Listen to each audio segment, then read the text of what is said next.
நாடாளுமன்ற தேர்தலில் அதிமுக சார்பில் போட்டியிட விருப்பமுள்ளவர்களுக்கு விருப்ப மனு விநியோகம் செய்யப்படுகிறது. இது பற்றிய விவரங்களை செய்தியாளர் பிரகாஷிடம் கேட்கலாம். பிரகாஷ், வணக்கம். இது பற்றிய முழு விவரங்கள் என்ன பிரகாஷ்?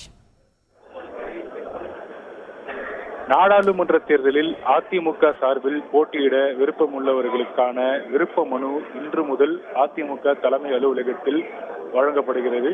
சென்னை ராயப்பேட்டையில் இருக்கக்கூடிய எம்ஜிஆர் மாளிகையில் விருப்ப மனு வழங்கக்கூடிய அந்த நிகழ்வு தொடங்கி இருக்கிறது. இன்று முதல் வருகின்ற மார்ச் 1ஆம் தேதி வரைக்கும் விருப்ப மனுக்கள் வழங்கப்படும் என்று எடப்பாடி பழனிசாமி அறிவித்திருக்கிறார். தமிழ்நாடு, புதுச்சேரி உட்பட 40 நாடாளுமன்ற தொகுதிகளிலும் போட்டியிட விருப்பம் உள்ளவர்கள் விருப்ப மனுக்களை பெற்றுக் கொள்ளலாம் என்று அறிவிக்கப்பட்டிருக்கிறது. விருப்ப மனுவில் கேட்கப்பட்டிருக்கக்கூடிய விவரங்களை பூர்த்தி செய்து இன்று முதல் வருகின்ற மார்ச் 1ஆம் தேதி வரைக்கும் விருப்ப மனுக்களை சமர்ப்பிக்கலாம் என்று தெரிவிக்கப்பட்டிருக்கிறது. விருப்ப மனு கட்டணமாக பொது தொகுதிக்கு 20,000 ரூபாயும் தனி தொகுதிக்கு 15,000 ரூபாய் என கட்டணமாக நிர்ணயிக்கப்பட்டிருக்கிறது.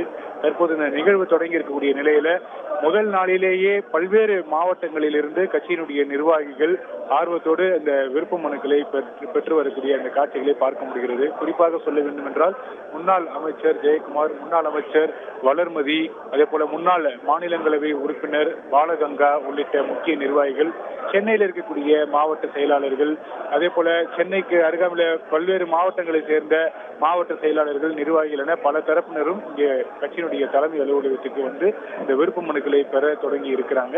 இன்று முதல் வருகின்ற மார்ச் 1ஆம் தேதி வரைக்கும் இந்த விருப்ப மனு விநியோகமானது மேற்கொள்ளப்பட இருக்கிறது. ஏற்கனவே நாடாளுமன்ற தேர்தலுக்கான ஆயத்த பணிகளை அதிமுக தொடங்கிவிட்டது. நாடாளுமன்ற தேர்தலுக்காக 4 குழுக்கள் அமைக்கப்பட்டிருக்கிறது. குறிப்பாக தொகுதி பங்கீட்டு குழு, தொகுதி கூட்டணி கட்சிகளுடன் பேச்சுவார்த்தை நடத்துவதற்காக தொகுதி பங்கீட்டு குழு அமைக்கப்பட்டிருக்கிறது. தேர்தல் அறிக்கையை தயாரிக்கும் குழு அமைக்கப்பட்டிருக்கிறது. பிரச்சார குழு, விளம்பர குழு என 4 குழுக்கள் அமைக்கப்பட்டிருக்கின்றன. அந்தந்த குழுக்கள் அவர்களுக்கான ஒதுக்கப்பட்ட அந்த பணிகளை மேற்கொண்டு வருகிறாங்க. குறிப்பாக தேர்தல் அறிக்கையை தயாரிக்கக்கூடிய அந்த பணிகளில் குழுவினர் கடந்த 5ஆம் தேதி முதல் 10ஆம் தேதி வரைக்கும் தமிழகம் முழுவதும் சுற்றுப்பயணம் மேற்கொண்டு மக்களுடைய கருத்துக்களை கேட்டு பதிவு செய்திருக்கிறாங்க. தேர்தல் அறிக்கையை தயாரிக்கக்கூடிய பணி ஒரு பக்கம் நடைபெற்று வரக்கூடிய நிலையில தற்போது தேர்தலில் போட்டியிடுபவர்களுக்கான இந்த விருப்ப மனு விநியோகமும் இன்று தொடங்கி வைக்கப்பட்டிருக்கிறது. விவரங்களுக்கு நன்றி பிரகாஷ்.